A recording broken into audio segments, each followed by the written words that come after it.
Hola, buenas tardes a todos y todos. Estamos una vez más en la sesión número 14 de la Escuela Trenzando Territorios, en el módulo Migrar, Incidir, Transformar y Resistir, donde estamos compartiendo, ¿no? Experiencias de organización y de resistencia en distintos territorios a lo largo de Chile. Hoy tenemos a dos invitadas, a nuestra compañera Lorena Zambrano de Ampro Tarapacá y al compañero David Concha de Migralab y de Ampro Arica también, así que hoy la organización Ampro estará eh, tomándose los micrófonos hoy en día, en la sesión de hoy, y nos van a comentar y a compartir sus diversas experiencias territorialmente y comunicacionalmente. Ahí en la medida en que los compañeros y compañeras intervengan, se van a dar cuenta de la diversidad, ¿no? que hay dentro de AMPRO, ¿no? y sus distintas estrategias de incidencia. Entonces, les dejo con la compañera Lorena de Ampro Tarapacá. El micrófono es tuyo. Ay, qué nervios. Buenas tardes a todos. Darles una cordial bienvenida, ¿cierto? Que sigamos participando en estos, a tomarnos estos espacios territoriales, ¿no? Como de una u otra forma podemos hacer incidencia dentro de los espacios o los microespacios que nos quieren dejar a nosotros como extranjeros dentro de una sociedad tan diversa. Y pasando a esto, vamos a hacer la presentación de nuestra diapositiva, más o menos un resumen. Esto basado en el hecho de la discriminación y el racismo sufrido, ¿cierto? En años de pandemia, ¿cierto? Cuando teníamos un apogeo de una población creciendo, de la población venezolana, y se toma como primera imagen, ¿cierto? Este desplazamiento forzado y forzoso cuando llegan a Iquique, dentro de Plaza Brasil, y este icono de esta imagen, de esta niña, ¿cierto? Con esta mochila cargada de ilusiones y de sueños, viene a ser como un simbolismo a nivel nacional de la opresión del pueblo, ¿no? Y en esto nosotros le pusimos resistencia, que son las organizaciones que hoy día siguen todavía con nosotros, organizaciones que nunca nos conocíamos, ¿cierto? Que estábamos dispersas, trabajábamos en la migración, pero nunca sabían qué era lo que iba a pasar, ¿cierto? Y nosotros le denominamos esto a lo que tus ojos ciegos no te dejan ver. Siguiente diapositiva. ¿Cierto? Dentro de esto también, no veo que sigue la diapositiva, ahí. Dentro de esto podemos destacar dos hechos inéditos, ¿cierto? Insisto de nuevo, retomando lo de Plaza Brasil. Cuando un 24 de septiembre del primer desalojo, ¿cierto? Las Fuerzas Armadas deciden de una u otra forma ayudar, ¿cierto? Para que la población que existía dentro de estas carpas no fueran agredidas, pero era una ayuda inmóvil y innecesaria, ya que la única forma que hicieron fue, como ustedes lo ven, no negarse a que no les pegaran, pero al contrario, fueron inertes a la ayuda. Dentro de eso pudimos, lamentablemente, ver fallecimientos de personas, abortos de madres, ¿cierto? Y una discriminación insaciable de codicia y de poder, como la gente se burlaba y humillaba a las personas que en ese instante eran desalojadas. Y por otro lado, las organizaciones migrantes amaniatadas sin poder ir en la defensa de la población hermana, ya que, como sabrán, la ley es clara en decir que podemos ser acusados como seguridad nacional y podemos sufrir lamentablemente una expulsión del país, simplemente por defender un pequeño derecho que es una dignidad, si se pudiese llamar dignidad, a lo que ese momento sucedía.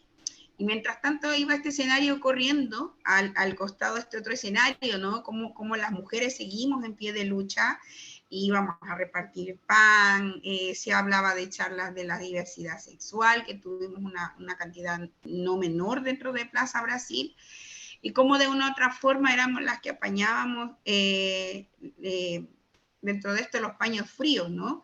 De subsistencia, de agonía y de decir aquí estamos mientras el alma se te hace pedazos. Y otra vez recuperándonos de una o de otra forma la salud mental entre ambos, ¿no? ¿Cómo decirle a una persona que va a estar todo bien cuando tú sabes que está todo mal? Siguiente diapositiva. Y para hacer un resumen del contexto, siguiente diapositiva. Ya. El 24 de septiembre, como les contaba, nos enteramos de la orden de desalojo de Plaza Brasil y de todos estos espacios de pobladores en su gran mayoría migrantes venezolanos.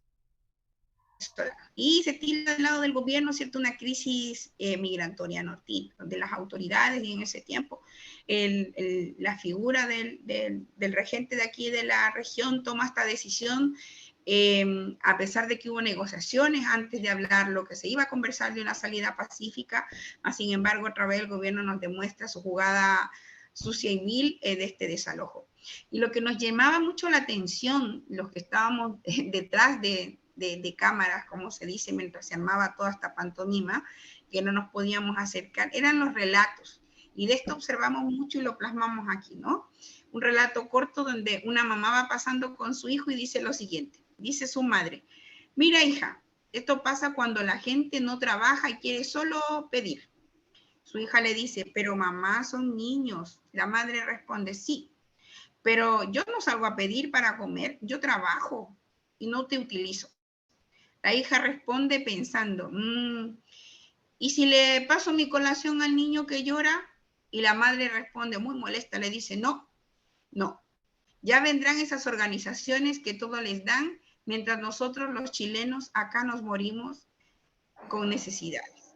Entonces, este desalojo también nos saca a relucir, ¿no? Como de una u otra forma siguen siendo los niños los que no discriminan, siguen siendo los niños los que no sectorizan, y seguimos siendo los adultos incrementando en estos cerebros la palabra discriminación, la palabra racismo, ¿cierto? El dejar de sentir como seres humanos y volvernos un pedazo de pensamiento, ¿cierto? Donde en este solo mundo solo puede caber esta palabra chilenos, ¿no? No se denomina o no se toma en consideración que dentro del territorio los habitantes somos todos y todos por igual, ¿no? Se sigue clasificando eso, el chilenismo, el patriotismo, el nacionalismo imperado, y más aún cuando es sabido por contexto histórico que la zona norte históricamente era de peruanos y de bolivianos, y de hecho por estas guerras del destino queda este sector como chileno, ¿no? ¿Cuáles son los chilenos puros también, ¿no? ¿Dónde se clasifica la chilenidad? O soy o no soy, ¿no? ¿De dónde vienen mis raíces? No las quiero aceptar, no las puedo negar. Es aún que hasta ahora todavía, por ejemplo, la clase afrodescendiente migrante no es tomada en relevancia. El indigenismo tampoco migrante es tomado en relevancia, más sí que es sentirse chileno, que sentirse chilena. La siguiente diapositiva, por favor. Y dentro de toda esta pantomima, ¿cierto? Mientras por un lado se venía estas futuras elecciones y se venía toda esta protesta constitucional y tomando otra vez las marchas del 2019, ¿cierto? Con lo de que los niños se saltaron los torniquetes. Por otro lado, trataba el gobierno de denegar todo lo que estaba pasando y otra vez visibilizando la migración como un foco de la hora ya. ¿Para qué? Para que la gente se olvide de las realidades y de las necesidades también que habían en la región, y tomando como eje principal, ¿cierto?, la migración como culpabilidad, ¿cierto?, de migrar, de por qué las escuelas están llenas, de por qué viven en las tomas de alto hospicio, que son grandes territorios, ¿cierto?, donde abarca un 80% de población migrante.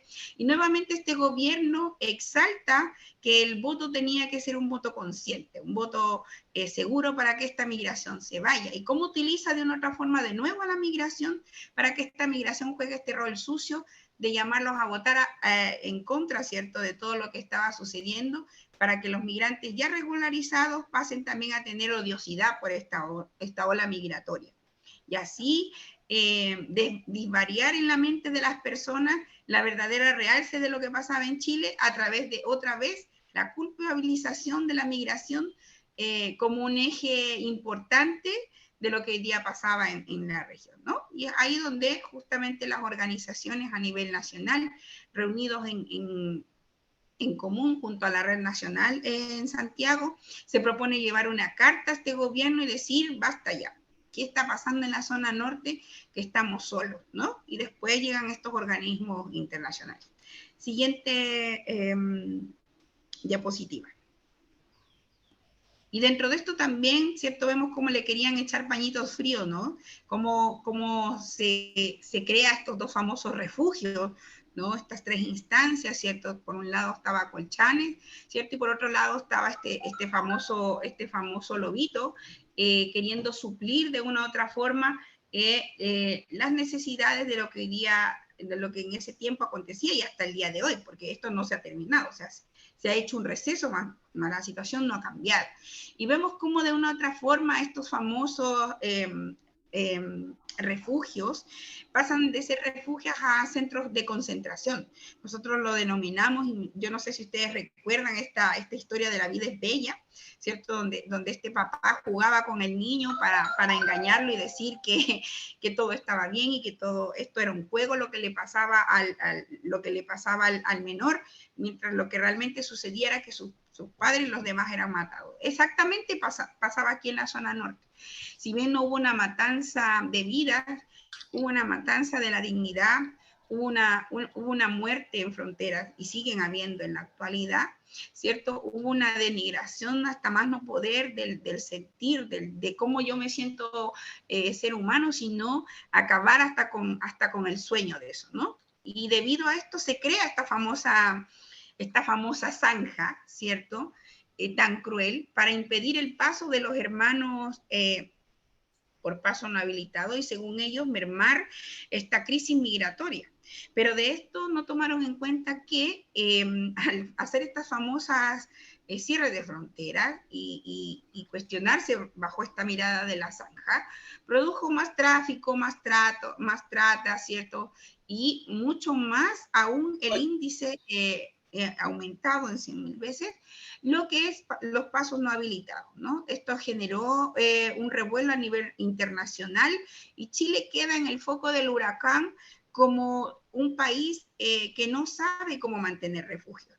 Estos refugios fueron hasta hace 4 meses atrás vistos desde una manera como un marco económico, porque quien se hacía cargo era una productora de eventos que tenía un costo elevadísimo en plata para la realidad de los campamentos, porque estos campamentos carecían de baños diarios, de un sinfín de irregularidades que jamás se escuchó a las organizaciones, ni incluso a los convenios internacionales, de que no estaba apto el refugio para tener a personas ahí.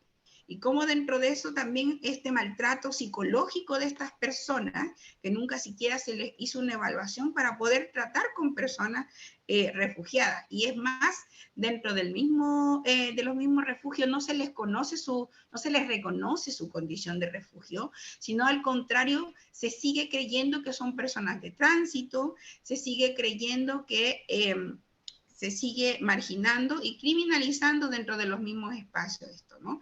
Y cómo de una u otra forma esto también nos hace ver que los niños toman otro rol, muy preocupante, ¿no? Estos niños pasan a dejar de ser niños para ser un adulto, porque se le da una responsabilidad mayor, ya que sus padres de una u otra forma salen a subsistir, y este niño o niña menor de 10 años, 15, 17, a controlar este rol de instancia para cuidar a sus hermanos. Por tanto, también pasaba un maltrato del niño, a pesar de que no se lo quiso ver así, ¿no? Sino que era una ayuda. Pero hasta qué punto esto genera una ayuda y hasta qué punto se toma del lado cultural, también se decía, ¿no? Como desde el lado de la cultura se entiende que esto es normal y que tiene que ser así. Siguiente diapositiva. Por otro lado de la vereda, ¿cierto? Estaba AMPRO, con estas organizaciones ahí dando un vuelco histórico, ¿cierto? Pudiendo rendir gracias a la colaboración desde las ollas comunes, desde todos los sectores de Chile, personas de organismos internacionales también confiando en este trabajo que llevamos juntos ya más desde el 2014 a la fecha, con estas organizaciones, trabajando desde el minuto uno. Fuimos capaces, o sea, tuve la suerte de tener casi 40 millones dentro de mi cuenta bancaria y me hubiese podido comprar una casa, ¿cierto? Pero sin embargo, mi amor al pueblo no me lo permitía y mi conciencia tampoco. Y de esa manera, con esa plata pudimos pagar hoteles, hostales, pudimos repatriar gente también, ser parte de las repatriaciones, de entierros, lamentablemente, de reunificaciones familiares, para poder sustentar lo que estos organismos internacionales muchas veces se demoran en planear, ¿cierto? En centralizar, en no creer que la ayuda tiene que ser el ahora ya, sino que con una planeación rigurosa y prácticamente clasificada de quién necesita de mí o no, ¿no? Mientras tanto, estas otras organizaciones, sin temor a la exposición, muchas veces perseguidas, ¿cierto? Por esta prensa amarillista, por un Estado que te aplasta, a darlo todo sin ver nuestras familias, horas eternas sin dormir, incluso sin pensar ni siquiera en nuestra propia salud mental, sino una carrera contra el tiempo que necesitaba y apremiaba una solución inmediata, ¿no? Y de esta manera nos armamos de coraje y dijimos, bien, vamos a comenzar a trabajar y de una u otra forma poder aplacar la miseria que el Estado nos entregaba. Ahí está la zona norte, defiéndase como pueda. Y se comienza a crear estas campañas a través de las redes sociales, ¿cierto? Pidiendo a gritos apoyo. Como insisto, lamentablemente después del desalojo, mucha gente pedía disculpas y pedía perdón, pero ya nada de eso servía cuando ya el daño estaba hecho. Entonces ellos decían que apoyar era como ser como un mea culpa y decir, bueno, hago mi parte de conciencia y porque yo dono o doy algo, ya se va a olvidar todo lo que pasó en estas fechas importantes dentro de la región, en donde realmente salió el peor lado del ser humano. Siguiente diapositiva. Y bueno, dentro de esto también ahí están un poco de imágenes de más o menos de todo lo que hemos seguido realizando desde la fecha y hasta ahora dentro de las ollas comunes, los comedores, las ayudas de los niños, que ha sido importante.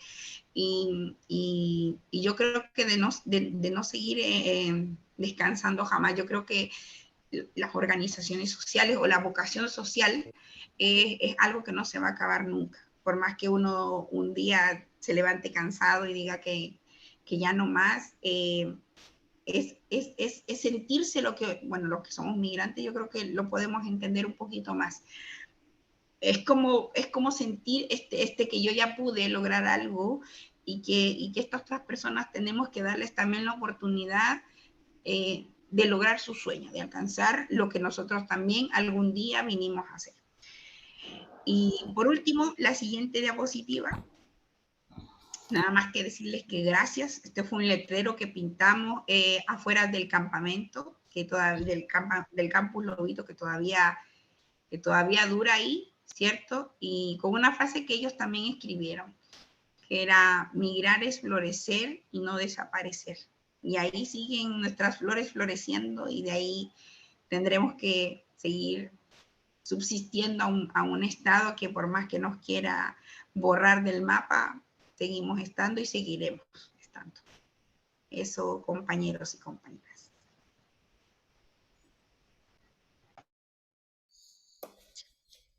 Gracias, Lore, por tu valiosa intervención. No sé si quieres dejar que los participantes te hagan preguntas ahora o prefieres después de la intervención de David, como tú lo prefieras, o podemos dejar para el final. Sí, yo creo que escuchemos al David, porque ahí yo creo que vamos a complementar varias cosas, porque el David también va como por la misma línea. Gracias. Ya saben que igual pueden ir haciendo sus preguntas o comentarios en el chat también.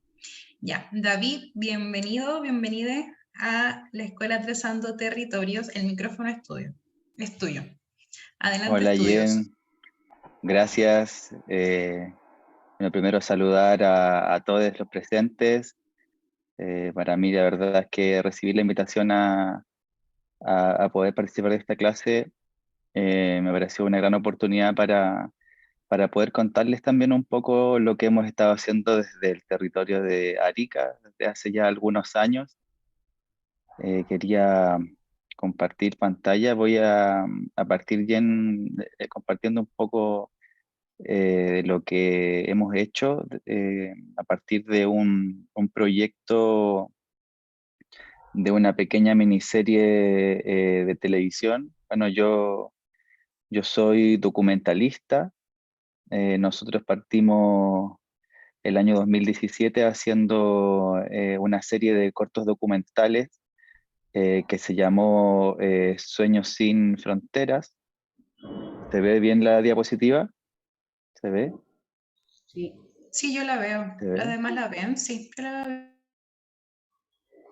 Sí, a través de un fondo de medios de comunicación social hicimos una serie de cortos documentales que, como les decía, se llamó Sueños sin Fronteras. Lo hicimos eh, a través de un proceso participativo en que trabajamos con 3 mujeres de distintas nacionalidades, distintos orígenes y distintos oficios también era la idea trabajar con ellas. Y nosotros lo que nos planteamos en la forma de hacer este proyecto fue, en un primer lugar, un poco que hicimos con el equipo de producción que en ese momento era Daniela Segarra, una cineasta también de aquí de Arica, y Alejandra Andino, que fue la montajista. Eh, Nos planteábamos de que siempre las narrativas que se dan en los medios de comunicación sobre temáticas de migración, la mayoría de las veces se basan como eh, en contar historias dramáticas, ¿no? Como que siempre los medios de comunicación tradicional explotan el drama que hay detrás, muchas veces, ¿no? No siempre, siempre tal vez hay otras miradas, pero nos fijamos que esto era constantemente así, sobre todo cuando los canales de televisión en su sección de noticias, ¿cierto?, van a cubrir lo que sucede muchas veces en las fronteras, ¿no? Pues sabemos que los migrantes, las personas que están en procesos de movilidad humana, pasan por la frontera, pero después llegan a los países, desarrollan su vida, tienen biografías, tienen oficios, ¿cierto? Entonces queríamos un poco rescatar eso y hicimos esta serie que se llamó Sueños sin Frontera. Este es un pequeño como libro de arte que son como los insumos que uno arma, ¿cierto? Cuando quiere presentar un proyecto audiovisual o cultural. Entonces, un poco lo que nosotros quisimos fue humanizar, contar historias que pudieran producir empatía en la audiencia, mostrar el aporte de las personas migrantes al país y, por supuesto, mostrar una visión positiva de la migración, ¿no? De todo el aporte que realizan las personas que llegan al país, ¿no? Estas son algunas cosas que algunas las voy a ir pasando, pero esto tiene que ver con que había que ubicar, digamos, dónde estábamos nosotros, en Arica, ¿cierto? Que es un territorio trifronterizo, donde tenemos frontera con Perú y Bolivia, es la ciudad más joven del territorio nacional en ser anexada a Chile, ¿cierto? Porque esto antes era territorio del Perú. Hay mucha historia ahí, yo no soy historiador, ya a lo mejor sí que ustedes se interesan, pueden investigar un poco más de eso, pero acá hubo un proceso muy fuerte de chilenización, ¿no? Entonces, este es un territorio que ancestralmente ha estado marcado por lógicas de su triple frontera, ¿no? Con mucha movilidad humana, y no solo humana, ¿no? Sino también movilidad de mercancías, etcétera, ¿no?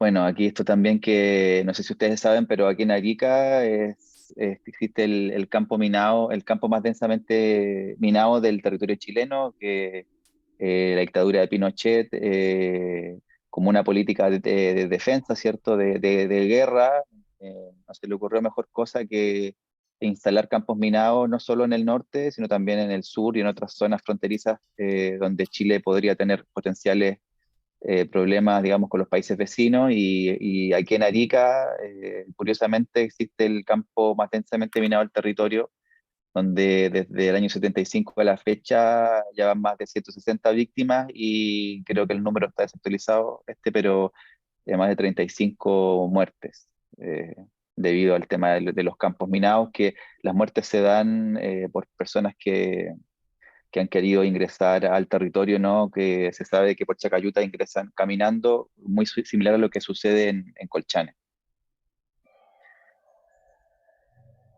Eh, Esta imagen es bastante terrible de mostrar, pero yo la pongo aquí en esta presentación porque precisamente, ¿no? Lo que les decía es que esta es una persona que viene ingresando por la línea del tren, que conecta el tren que conecta Tacna y Arica. Y me interesa hablar sobre todo de la estigmatización, ¿no? Que recibe la población migrante en la televisión y en los medios de comunicación, ¿no? Han habido programas, ¿cierto?, en la televisión pública que han sido incluso multados por el Consejo Nacional de Televisión por el trato discriminatorio que ha tenido con ciertos colectivos, ¿no? Aquí yo le estoy mostrando la noticia de que el CNTV multa a Televisión Nacional por un reportaje que salió hace un par de años sobre la colectividad colombiana en Chile, y que bueno, como ustedes verán, esa multa fue porque evidentemente el contenido de ese reportaje era altamente discriminatorio. Eh, También hay una portada aquí de plena pandemia, donde la segunda, para hablar del COVID, pone en la portada a una mujer con su hijo, una mujer extranjera de color, ¿cierto? Hay un tema de racismo. Curiosamente, esto después fue sacado de circulación por el mismo periódico La Segunda, ¿no? Entonces, fue algo que, digamos, fue publicado, pero las reacciones no se dejaron esperar, las críticas no se dejaron esperar, y fue retirado de circulación.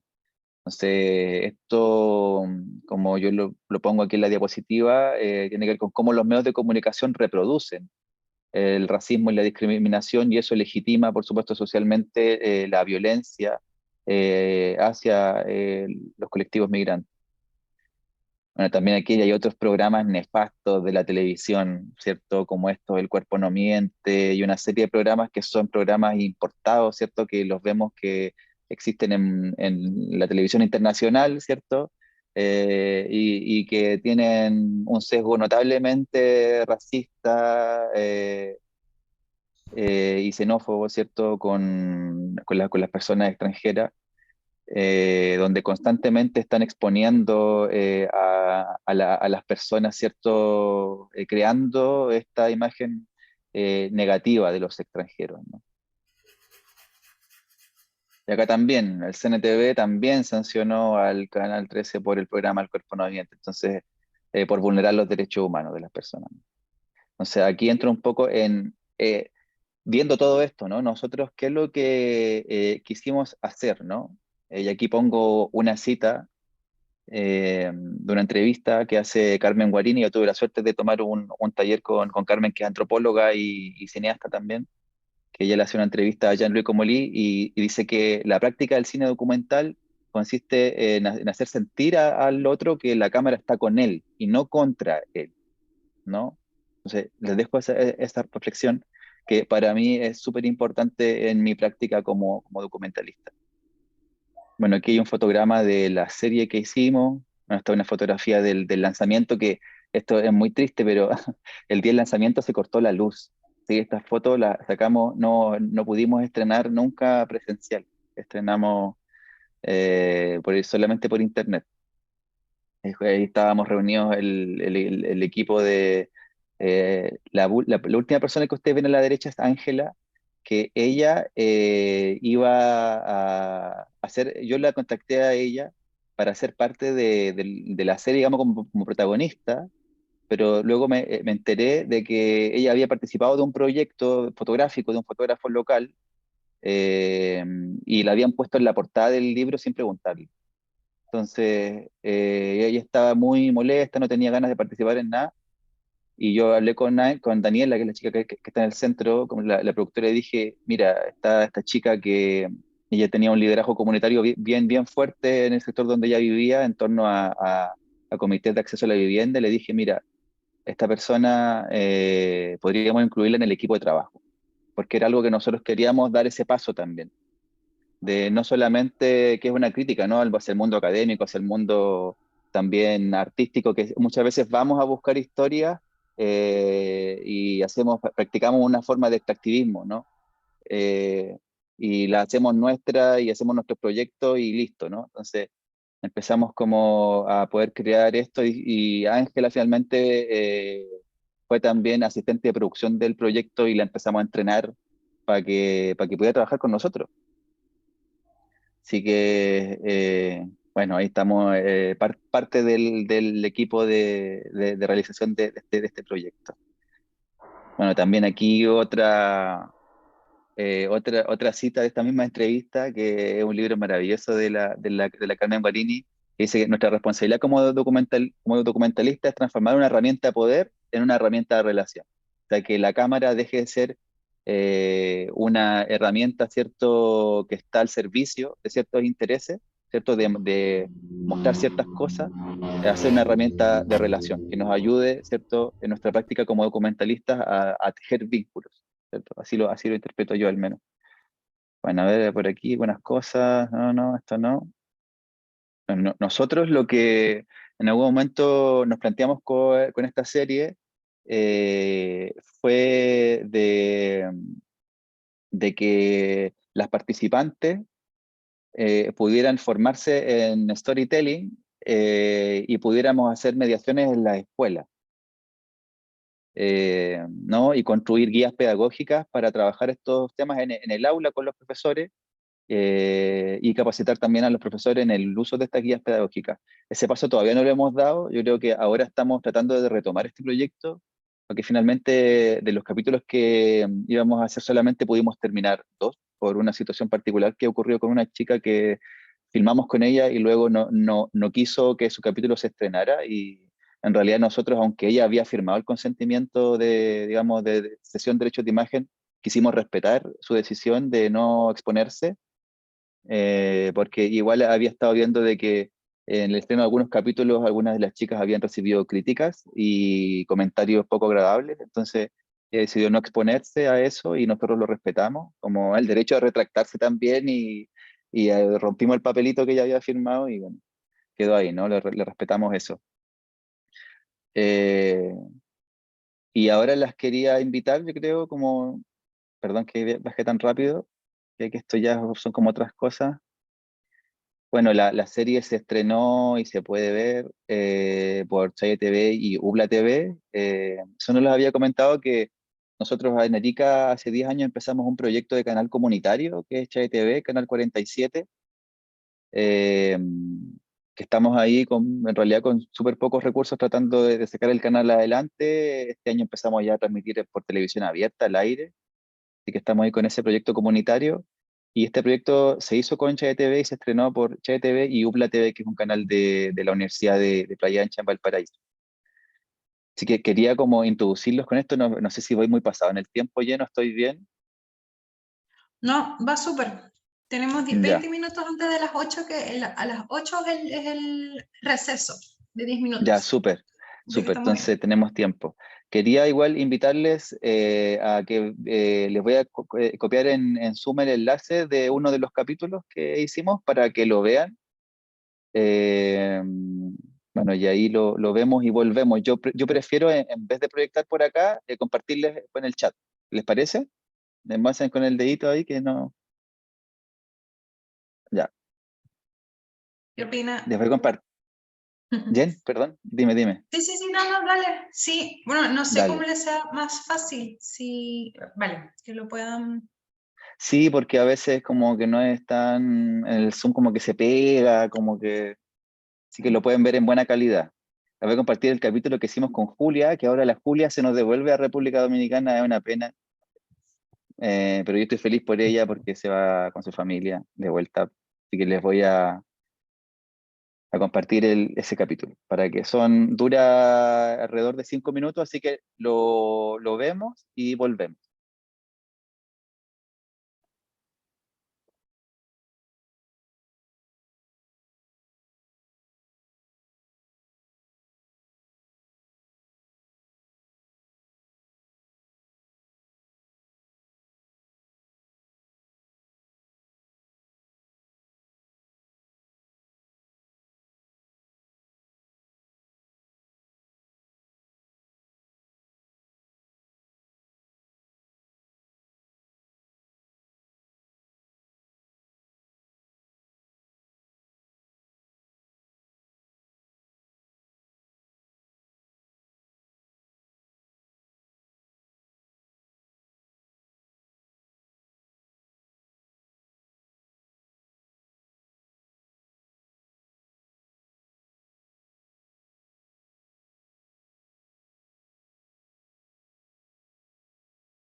Ya.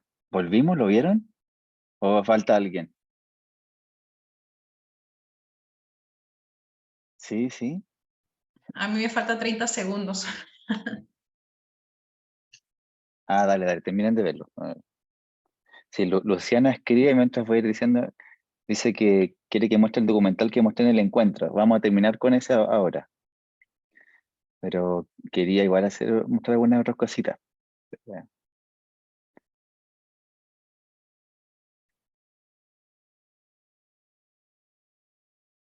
El campo Chacayuta no lo hicieron sobre, o sea, la función que tenía era de que los chilenos no salieran por ese paso. ¿Tú crees? ¿Tú crees eso? Sí, pues, de todas maneras, la gente que estaba presa y para que no arrancaran en la época de dictadura. Interesante tu análisis igual, María Hilda. Muchas Sí, gracias por eso. o sea, Muchas yo gracias por eso. he estudiado harto esa época de la historia nefasta de Chile y era así, en el sur también y en los pasos hacia la cordillera también. Es verdad lo que dice Interesante. Hilda. En esa época fue, o sea, ese fue el objetivo, digamos, inicial. Y que ahora en este tiempo, bueno, la cosa se ha revertido, ¿no? Es como que es para que no entre. Y no en ese tiempo era para que la gente no pudiera salir. Pero lo peor Interesante es eso que para el debate. Súper hacer ese pero análisis como histórico es súper fuerte lo, igual. lo, lo, lo terrible es que no pueden sacar, sacar lo minado que tiene. No, Desactivarlo. Claro. no, Ahora están No. desminando, po. Ahora Algunas están sí, desminando. claro. sí, pero nunca Pero van a bueno, o lograr sea, hacerlo pero ¿qué total. pasa con los muertos? O sea, ¿qué pasa con las Sí, víctimas? ¿Qué pasa con eso? Eso ya no se puede arreglar. ¿cuántos muertos de la dictadura hubo en Chile? Y todavía no se aclara. Sí. Bueno, ya lo vimos todos el corto. Ujú. Sí, Sí, sí, volvimos. Ya. Me sí. dejan los últimos 10 minutos porque, como dijo la Jen, vamos al final a comentar. Así que para alcanzar a mostrarles todo, porque tengo tiempo súper acotado.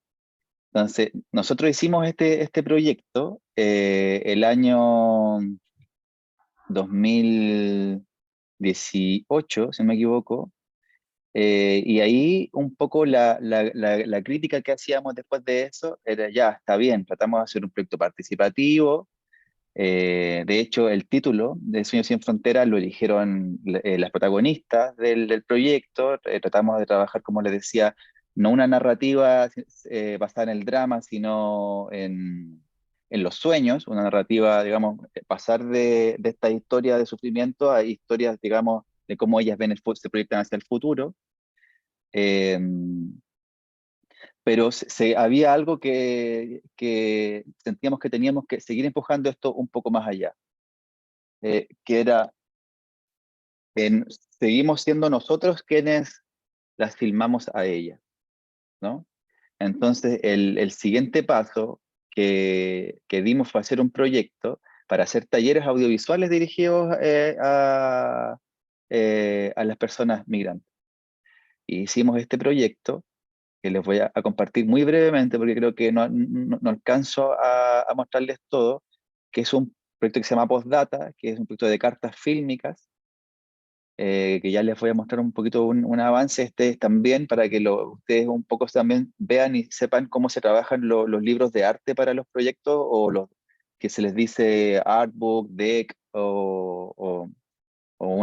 básicamente es la presentación del proyecto, ¿no? Que tiene también una relación estética con lo que hay detrás. Entonces, el título del proyecto, digamos, la cara, después como que le agregamos como dentro de la misma diapositiva como una carta. Y este proyecto es un proyecto nosotros lo pusimos como cine comunitario, que tiene una página web, que va a ser un documental transmedia, una web interactiva y un podcast, que es un podcast que próximamente vamos a estar lanzando también una convocatoria para es un podcast participativo. Esa es idea que tenemos donde ustedes pueden enviar sus cartas también. Así que eso vamos a pedir ahí ayuda a, a ustedes para que nos ayuden a difundir y para que también puedan participar. Me hubiera encantado tener la convocatoria lista ahora, pero nos hemos demorado un poco.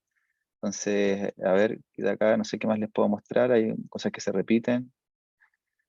No, creo que eso nomás. Lo que les quería mostrar, sí, es volver a esta idea, ¿no? En el proyecto anterior éramos nosotros quienes seguíamos filmando al otro, digamos, eh, y quisimos un poco invertir esa relación. Así que les voy a dejar acá en el chat un video muy corto que es un ejercicio de taller que hizo uno de los talleristas. Estamos haciendo en este momento dos talleres que están ocurriendo en este momento en Arica y en Iquique, los días sábados y domingos, los fines de semana. En el taller es muy curioso que yo le comentaba a la Llena hace poco que en el taller de Arica tenemos solo hombres y en el taller de Iquique tenemos solo mujeres. Así que les voy a mostrar un pequeño ejercicio que hicimos, como y el taller de Arica es más chico en tamaño, entonces hemos avanzado un poco más rápido en algunas cosas, y hay un chico que ya hizo un pequeño ejercicio que nosotros les pedimos que se presentaran a través de un objeto, ¿no? Entonces, que son pequeños ejercicios documentales, digamos, para que ellos puedan empezar a hacer autorregistro. Así que es un video muy cortito, creo que dura 1 minuto y medio, algo así, o 2 minutos, así que lo voy a colocar acá en el chat. Ah, pero, escucha, lo puse en mensaje directo, me equivoqué. Lo voy a poner acá para todos, ahí, para que lo podamos ver y rápidamente volvemos y cerramos después con el cortometraje.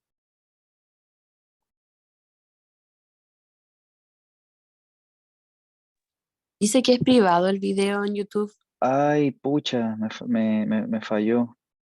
A ver, denme un minuto. Tienes que compartirlo como no listado. Cuando lo guardas en Sí, YouTube, no listado, no, no, para que lo no, puedas sí, sí sé, pero algo falló. A ver, lo arreglo de inmediato.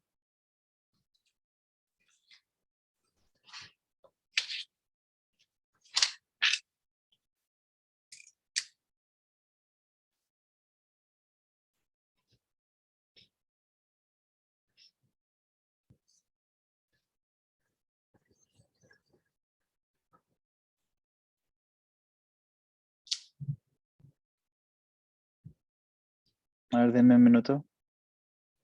Perdón este impasse.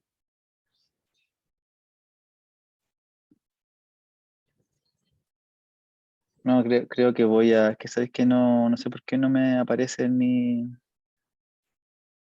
Qué raro. Bueno, cosas que pasan. Tampoco soy tan perito en la tecnología. Bueno, Desafíos técnicos. sí, no. Compártelo por pantalla. Así lo Ah, ya lo podemos, puedo compartir por ya que pantalla. es A ver, cortito, sí. compartir sonido también dice ya. Compartir, optimizar para clip de video. Ya.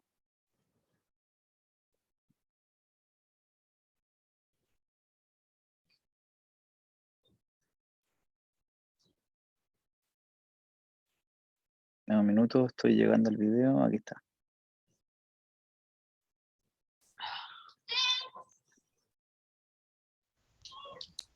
¿Se ve? Esto es un lápiz. ¿Sí? Sí. Este es mi Sí. escritorio y este es mi lápiz. Este que ¿Alguien ven dijo aquí no? soy yo. Pero bueno, al menos una foto mía. Estos trazos pegados en la pared son algunos de El mis audio dibujos. nomás. El audio se escucha muy lejos, muy bajito. Ah, Estas listas a ver.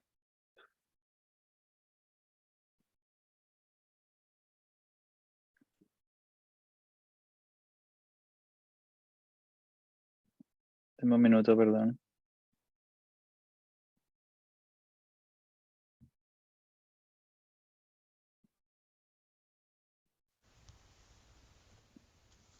Esto es un lápiz. ¿Ahí mejor Este o es mi no? ¿O igual? escritorio y este es mi lápiz. Un poco mejor. Este que ven aquí Un poco Ya. soy mejor. yo. Pero bueno, al menos una foto mía.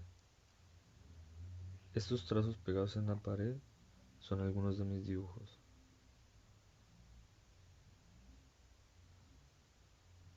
Estas listas son cosas que hago todos los días. Estos números son algunos de mis apuntes. Este de acá es un antiguo cuaderno. En él descubrí el poder de plasmar en el papel. Aquí descansan viejas ideas, sueños, anhelos e ilusiones. Esto es un lápiz, este soy yo. Y este es mi lápiz, con el que un día me determiné a escribir mi destino.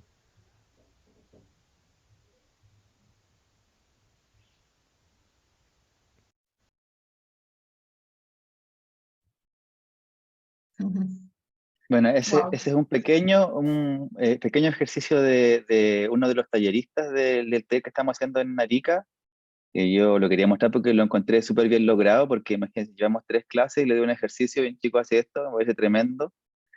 Y wow, o sea, estamos sorprendidos igual de lo que puede pasar en el taller, porque, y nos parece como súper importante, ¿verdad? Ese giro de decir, está bien, o sea, eh, no tenemos que ser siempre nosotros los que estamos detrás de la cámara, sino facilitar de que ellos puedan contar sus propias historias. Así que bueno, estamos en eso, el proyecto termina en diciembre, queremos ojalá llegar a estrenar también en ese mes. Y bueno, estamos muy entusiasmados para a ver qué pasa con eso. No sé, Jen, si ya estoy muy pasado en el tiempo, alcanzo a mostrar el corto. Ay, no. Ay, ese corto dejémoslo para Al después final, final, de los pequeños comerciales. Ah, ya, vale, de los entonces lo pequeños dejamos comerciales de 10 como para minutos. el final. Tú me dices cuándo, pero ya lo último que me queda Sí, es el corto. Solamente eso, sí. contarles, los que les conté es un poquito de la trayectoria que hemos tenido con los proyectos que hemos realizado enfocados en trabajar con comunidad migrante. Así que a ver, lo dejo hasta ahí. Ya. Tomémonos una pausa de 10 minutos, son las 7:58 y volvemos a las 20, a las 8:08, ¿les parece? Súper. Sí. Ah, Ya, tomémonos una pausa y volvemos. Gracias. Bueno, ya voy a parar la grabación, reanudar la grabación. ¿Vas a mostrar ahora mismo el video, David? No, no sé, Jen, tú decídelo cuando tú quieras. No, tú eres el relator en este momento, tú eres el que... Lo que Ah, sí, sí. cuando lo vayan si lo quieres mostrar ahora, lo que sí es que yo les recomiendo, bueno, igual el video, yo lo vi hace 3 semanas atrás, y en Iquique, que nos encontramos ahí, fue cuando es que nos conocimos con David, y es un video de alto impacto. No es un video amarillista ni nada, sino es que la manera en cómo están narrados, no sé, en verdad que para mí, en lo personal, es un video que me impactó y me tocó una fibra muy sensible y quedé bastante afectada, pero es mi percepción personal a mí. Pero se los comunico para que si puedan buscar algún pañuelo, agüita y que lo tengan ahí a mano, porque igual genera muchas sensibilidades verlo. Entonces, si lo quieres mostrar, adelante. Ya. Porque yo A mí creo la que... verdad, No, sí, dale, dale. a mí no me gusta introducir mucho este video. Creo que hay algo que me decía una colega montajista que en la obra audiovisual es la obra la que le habla al público, ¿no? Y es el espectador el que completa la obra finalmente. Entonces, me gusta primero como mostrarlo y tal vez después podemos comentar de la construcción de ese cortometraje, que se los voy a pegar acá en el chat. También No es lo vas muy a mostrar. breve. Sí, Ya, sí, prefiero pegarlo porque así lo ven mejor, yo creo. ya. Así que lo vemos y volvemos.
aceptar todo lo que hoy día es ser migrante.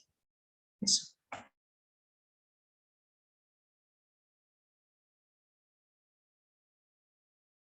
Yo quería comenzar algo del video antes de darle la palabra a María, que ahora estaba pensando, creo que lo veo por segunda vez. No lloré tanto, no lloré como la otra vez, que era que me fui, que me desplomé emocionalmente. Y bueno, yo lo hablaba mucho con David. Igual siento que cada vez que lo veo, siento que de una manera como lloro por esas personas, no sé, porque siempre he pensado que estas muertes que quedan en la frontera son muertes que no tienen memoria, ¿no? O que la gente olvida fácilmente.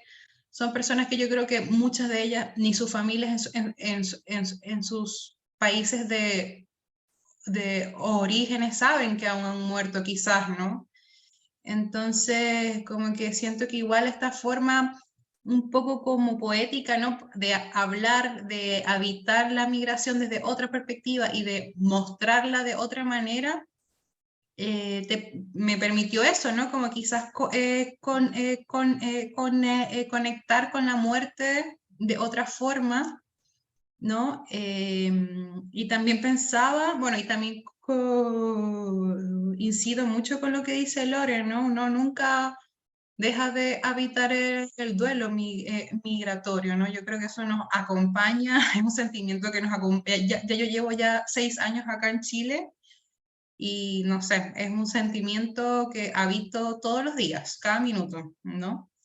Eh, y por eso también siento que como ese duelo lo habito o por eso me conecto tanto con este video en particular, porque siento que me permite como, no sé, quizás darle imagen a mucha rabia, a mucho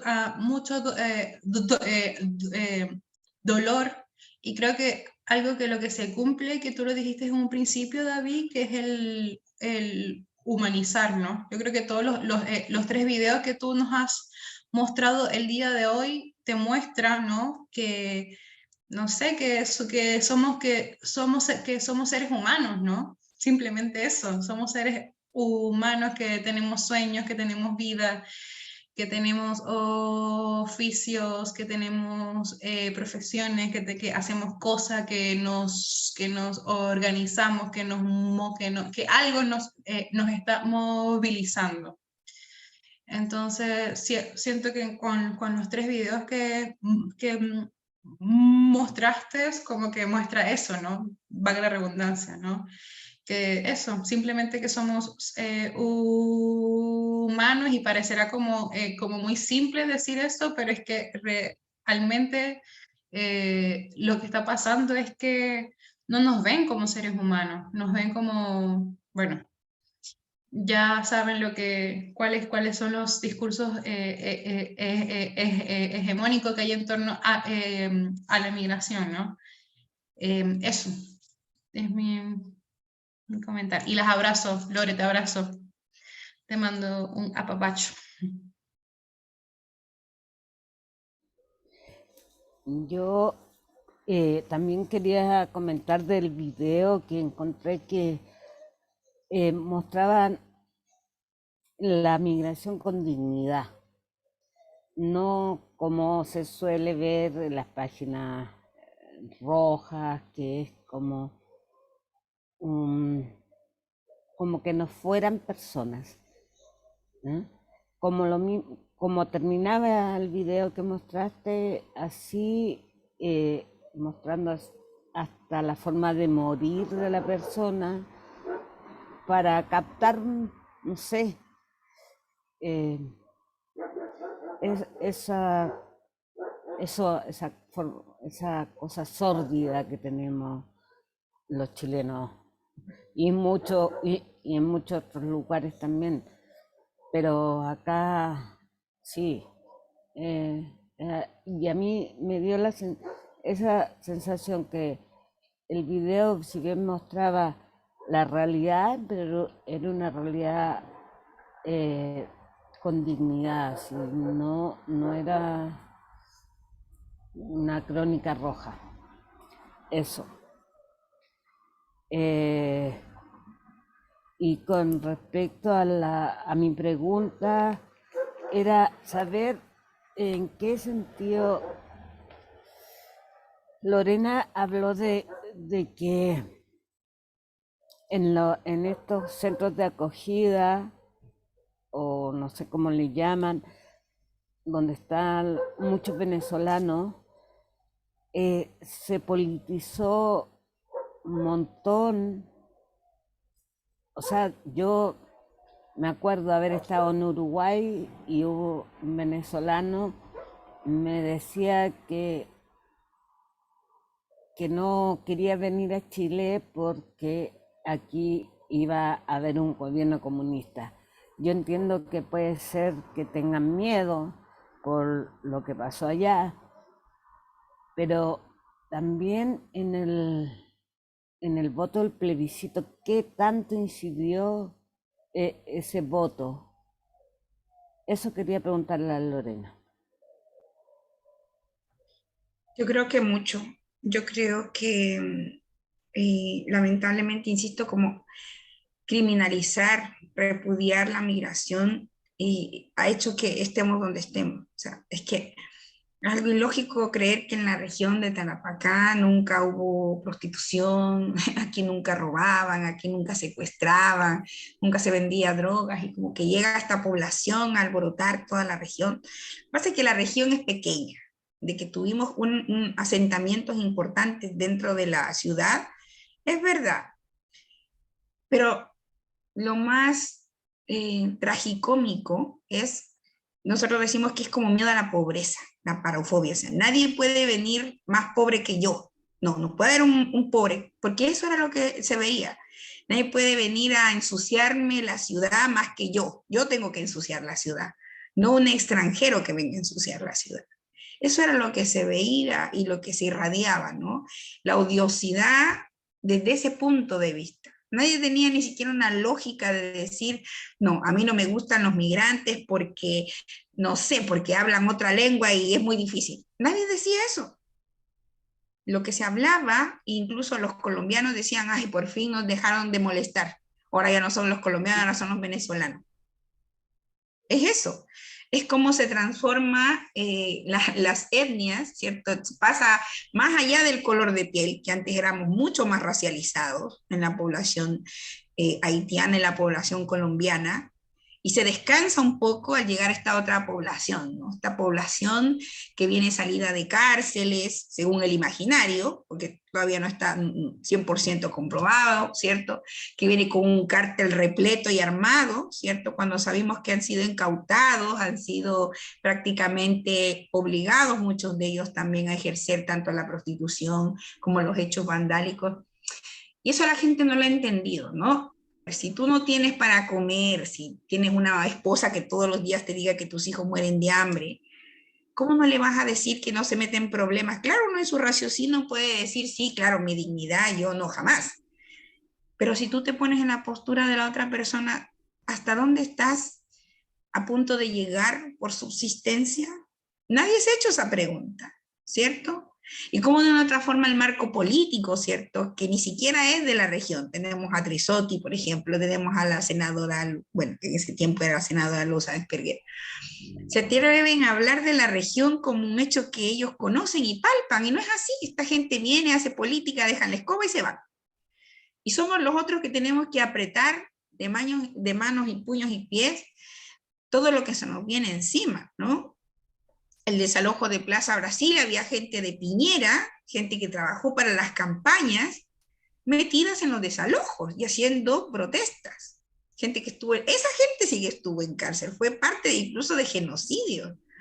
Y a esa gente llamamos a marchar por la ciudad, entonces cosas que no tenían sentido y raciocinio, y que se ve reflejado nuevamente en las urnas porque sí, o sea, había que apoyar, o sea, migrantes poniéndose enfrente de los migrantes, que eso yo creo que fue una de las etapas más duras de vivir como extranjero, ponerse en contra de la misma población migrante y a su vez yendo a marchar, yendo a repudiar, y ellos mismos estando ahí siendo repudiados por la misma gente, y lo entendieron cuando ya era tarde. Entonces, cómo la prensa, ¿cierto? Cómo estas redes sociales amarillistas, cómo estos diarios amarillistas pudieron con una sola palabra transformar todo lo bueno que podría haber sido la migración, ¿cierto? Cómo pudieron dañar en un día lo que muchos hacíamos, trabajar en conjunto, este despliegue de maldad, ¿no? De incidencia.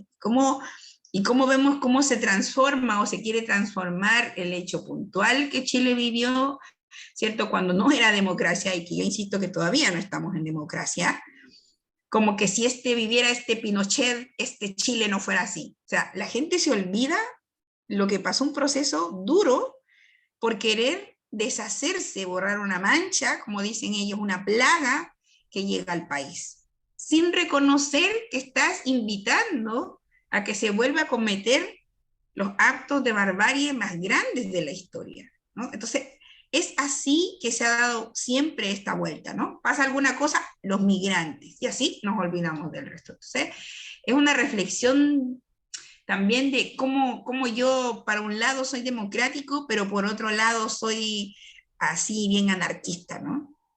Sí, pero a mí me llama la atención lo derechizado que están algunos compañeros venezolanos. ¿Por qué? Son ellos, son esos compatriotas más que otros, porque como te contaba, yo me encontré con uno de ellos en Uruguay y me decía eso.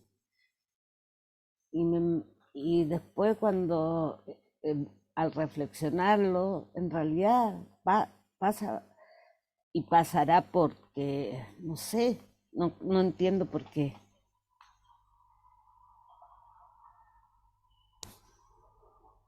Esa es una lógica que tampoco entendemos. Cuando la gente dice todos en Chile son comunistas, yo les digo que aquí el comunismo es un chiste.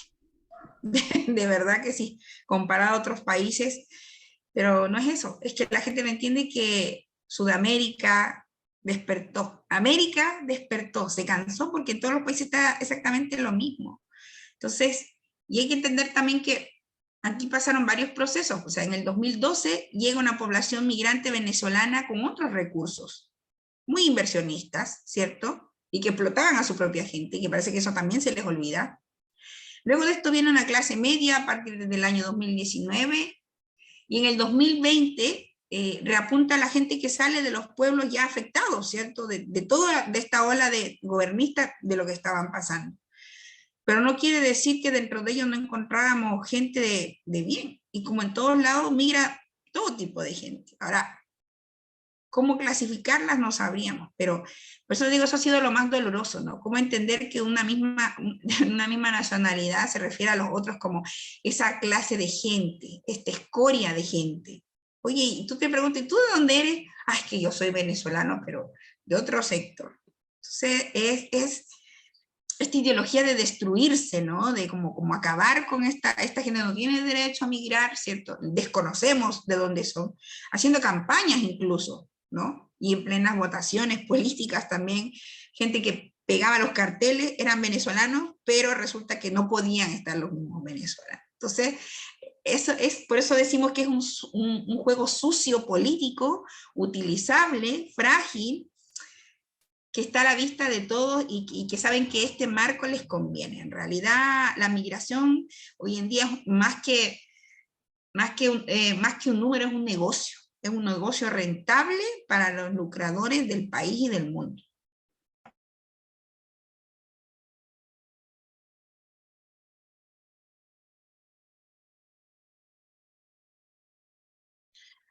Jazmín tiene la mano levantada. Y luego Paloma. Hola.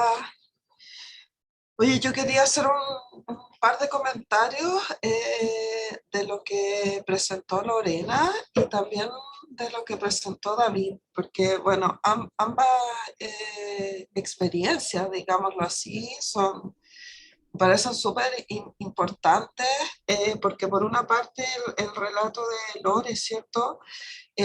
Apunta al poder de organización y de acción también desde las bases, ¿no? Como a partir de un acontecimiento la población se impacta y empieza a generarse esta como necesidad de hacer algo. Y esa necesidad de hacer algo empieza a unir a la gente, ¿no? En estas organizaciones territoriales y cómo las organizaciones territoriales se van como juntando también. Entonces es como un efecto multiplicador que se va generando a partir de una problemática que impacta en uno como persona inicialmente y que después eso se va ampliando a un grupo de gente y esa gente empieza a generar algunas acciones. Entonces creo que desde ahí, sin duda que lo conecto un poco con la clase pasada que me dejó súper prendida, con el tema de cómo uno hace como estas incidencias, ¿no? O estas implicancias desde las bases hacia los poderes más políticos o la toma de decisiones. Entonces, me quedo como con ese discurso de la Lore, como la capacidad que tiene el ser humano ante cualquier adversidad, ¿cierto? De organizarse y de solidarizar, sin duda, y de ponerse a disposición, porque finalmente se trabaja desde el voluntariado, ¿no? O sea, uno no espera una retribución económica y si en algún momento hay el recurso económico no es para pagarse un sueldo, sino que es para juntar materiales, para buscar ropa, para comprar alimentos, para armar la olla común, para comprar una cocina, si es que, pero no para cocinarse uno, sino que para finalmente como ponerse a disposición del otro. Y eso me parece que es algo muy importante de cómo se va construyendo finalmente las diferentes luchas, ¿no? Que están ahí presentes, vivas. Y desde lo que presentó David, bueno, yo también me muevo mucho en la parte como artística, me encanta, y una de las cosas que me resuena mucho desde el arte, ¿no? Es como esta función social que tiene, ¿no? Que cómo uno puede apropiarse de una herramienta artística y ponerla a disposición de este tipo de iniciativas como la que presentó David, ¿no? Y que de pronto con ejercicios, como dijo David, que me gusta mucho ese término, un pequeño ejercicio puede abrir un relato muy profundo y muy significativo, no solamente para la persona que tiene la posibilidad de relatar algo, ¿no? De que lo escuchen, de ser visto, de ser validado en su discurso, sino que también porque ofrece la posibilidad de que está recibiendo ese relato, también con un poco lo que le pasa a la Lore y lo que le pasa a Jen con el video, ¿no? Es de reconocerse también. Y de cuando yo me reconozco también encuentro que ese relato me pertenece, de alguna manera, en algunas frases, en algunas palabras. Entonces, ¿cómo pensar a todos los que estamos acá o los que trabajan en áreas que sean más artísticas o más de creación? Pensar que en el fondo el arte también se transforma en una herramienta de una acción política y que también desde el arte también se pueden hacer estas incidencias políticas, ¿no? Entonces, por un lado tenemos todo el movimiento que nos muestra Lore, que tiene que ver con la organización de las bases, ¿cierto? Y también esta otra posibilidad que nos muestra David